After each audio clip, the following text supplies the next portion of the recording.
On se retrouve aujourd'hui pour la correction de l'évaluation finale numéro 3 portant sur l'indépendance et la répétition et les suites du groupe 2. Premier exercice, A et B étant indépendants, démontrer alors que A et B bar le sont aussi. On a vu dans la leçon que A et B est indépendant.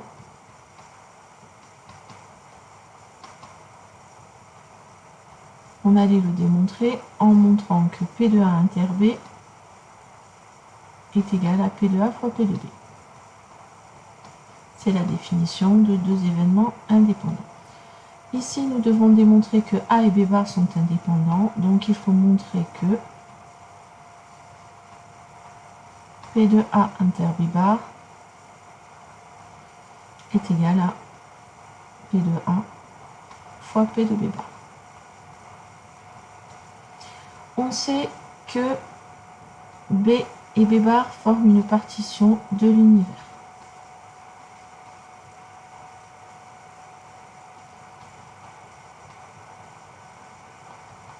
Et donc, d'après la formule des probabilités totales,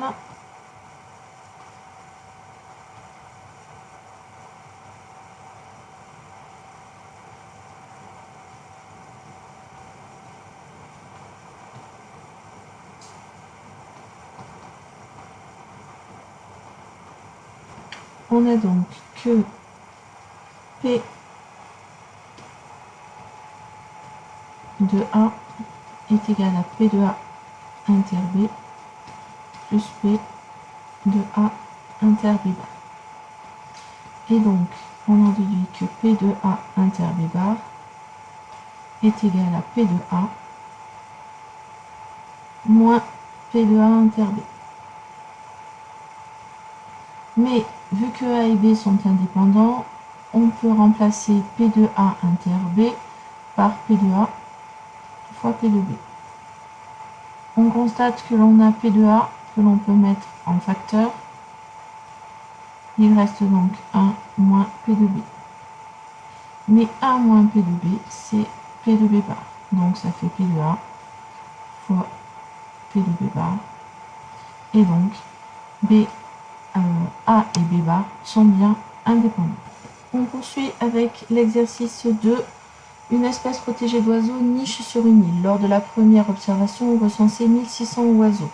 On a constaté que sa population diminue de 10% chaque année. Une association tente de limiter cette diminution en introduisant sur l'île 100 nouveaux oiseaux chaque année. On donne l'algorithme ci-contre et je vous demandais donc de faire fonctionner cet algorithme pour n égale 3 et de compléter au fur et à mesure cet algorithme. Donc j'ai défini une fonction Vn avec une valeur de V initiale qui vaut 1600. Donc la première valeur de V, c'est 1600.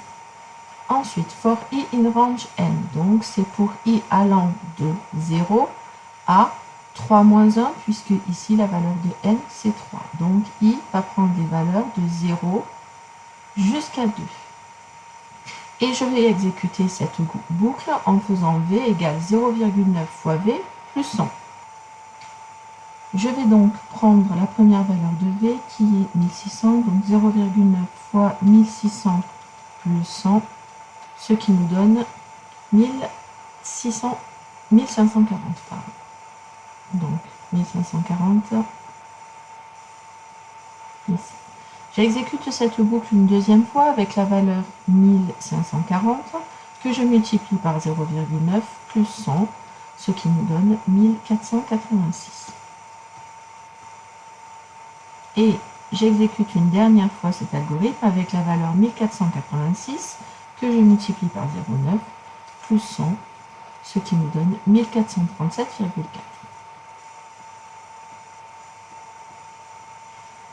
Question B. Quelle valeur affiche l'algorithme? La valeur qu'affiche l'algorithme, c'est la dernière valeur de V qui est calculée, donc il affiche 1437,4. Cette valeur pour notre situation, c'est une valeur approchée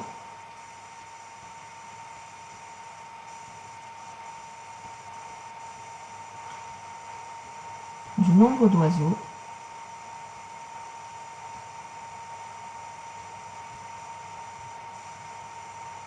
après 2 années d'observation.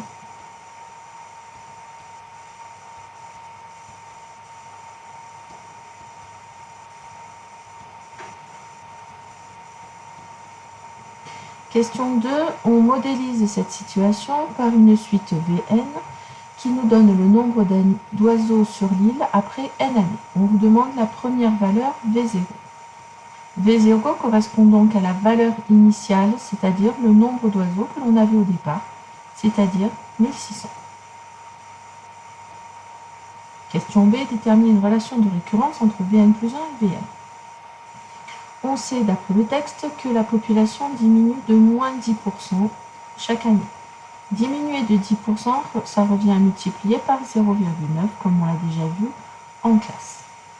La valeur de l'année précédente, qui correspond à Vn, donc est multipliée par 0,9. Et étant donné qu'on ajoute 100 oiseaux chaque année, plus 100, et ça nous donne le nombre d'oiseaux l'année d'après. Donc voilà la relation de récurrence qu'il fallait trouver. Une petite remarque, on reconnaît cette relation de récurrence ici, où V, l'ancienne valeur, représente le terme de la suite Vn, et la nouvelle valeur de V représente le terme Vn plus 1 de notre suite. Exercice 2, un exercice de probabilité. Donc le cuisinier d'une colonie de vacances a confectionné des beignets pour le goûter. 30% des beignets sont à l'ananas, les autres sont aux pommes. Et parmi ces beignets à l'ananas, on sait qu'il y en a qui sont à la cannelle.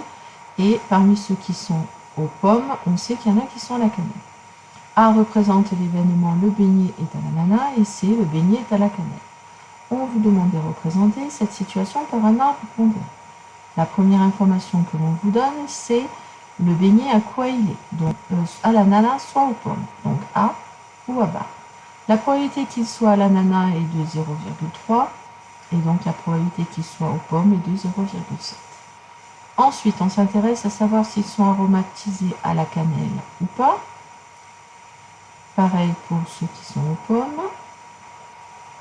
Et on sait d'après l'énoncé que ceux qui sont à l'ananas, 35% sont aromatisés à la cannelle, donc ça fait 0,35. Donc ici, nous avons 0,65. Et parmi ceux qui sont aux pommes, 45% sont aromatisés à la cannelle, donc 0,45 ici et 0,55 pour celle-là. Question 2, calculer P de A inter C. P de A inter C, c'est donc, quand on regarde l'arbre, le chemin qui nous permet de passer de A et C, rencontrer A et C. On donne donc P de A fois P de C, sachant A, puisque c'est ce chemin-là. Ce qui nous donne 0,3 que multiplie 0,35. Ce qui nous donne 0,105.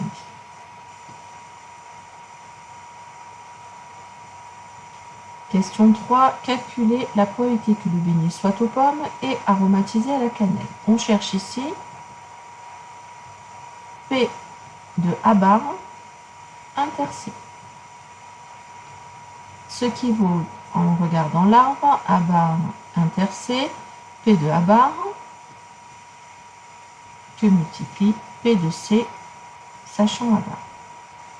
Ce qui nous fait 0,7 fois 0,45, ce qui donne 0,315.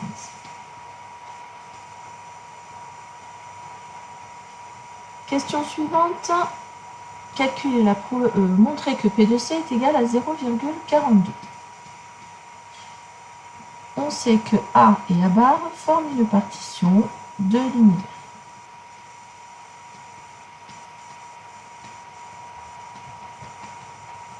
Et donc, d'après la formule des probabilités totales,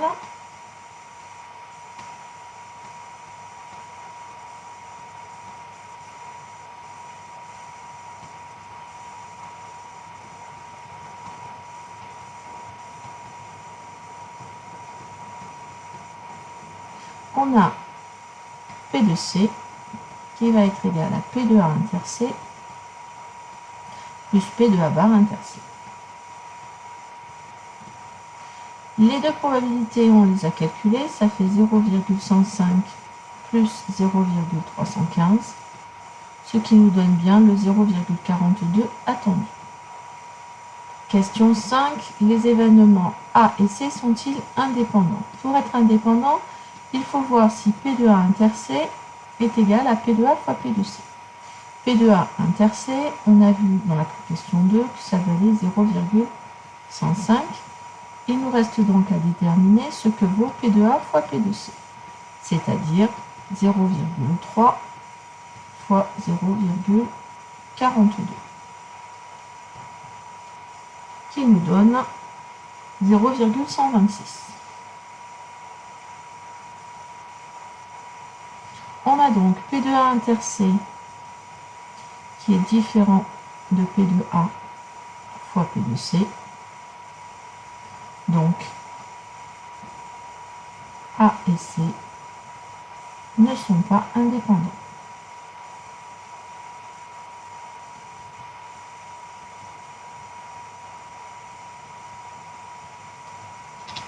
On poursuit avec l'exercice 4 où je vous donne une suite UN définie pour tout entier naturel n par 2n au carré moins 3n moins 4. La première question, c'est cette suite est-elle définie par récurrence ou de manière explicite? Dans l'expression de U de n, j'ai que des expressions qui dépendent de n, donc elle est explicite.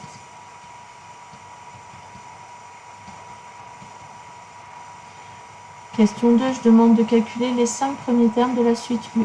Vu qu'elle est définie pour tout entier naturel n, le premier terme, ça va être pour n égale 0. Et donc U0 vont 2 fois 0 au carré, moins 3 fois 0, moins 4, ce qui nous fait moins 4. U de 1 est égal à 2 fois 1 au carré, moins 3 fois 1, moins 4, ce qui fait 2 moins 3, ça fait moins 1, moins 1, moins 4, ça fait moins 5. U de 2 qui fait 2 fois 2 au carré, moins 3 fois 2, moins 4, ça fait 2 fois 4, ça fait 8, 8 moins 6, ça fait 2, 2 moins 2, moins 4, ça fait moins 2. U3, le quatrième terme, 2 fois 3 au carré, moins 3 fois 3, moins 4, 3 au carré ça fait 9, 2 fois 9 ça fait 18, 18 moins 3 fois 3, 18 moins 9, ça fait 9, 9 moins 4, ça fait 5, et le cinquième terme de la suite U4, qui vaut 2 fois 4 au carré, moins 3 fois 4, moins 4, 4 au carré ça fait 16, fois 2 ça fait 32, moins 3 fois 4 qui fait 12, ça fait 20, 20 moins 4, ça fait 16. On poursuit avec la dernière question qui porte sur un algorithme. On vous donne donc un algorithme qui retourne la liste des n premiers termes de la suite UN et il faut donc les compléter. Donc j'ai commencé l'algorithme en définissant une fonction terme de UN. L égale une liste vide et for i in range, je dois avoir les n premiers termes de la suite, sachant que je commence à 0. Et donc, pour qu'il me calcule les n premiers termes de la suite, i doit aller de 0 à n-1, et donc le for i in range doit aller jusqu'à n. Ensuite, je dois faire calculer les termes de la suite pour toutes les valeurs de i, en utilisant la formule 2n carré moins 3n moins 4, mais cette fois-ci avec i. Donc ça nous donne 2i au carré, donc ça fait 2 fois i.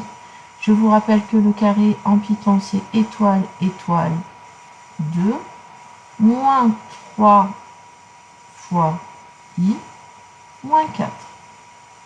Et je dois faire retourner quoi? La liste des termes qui se trouve dans la liste grande L.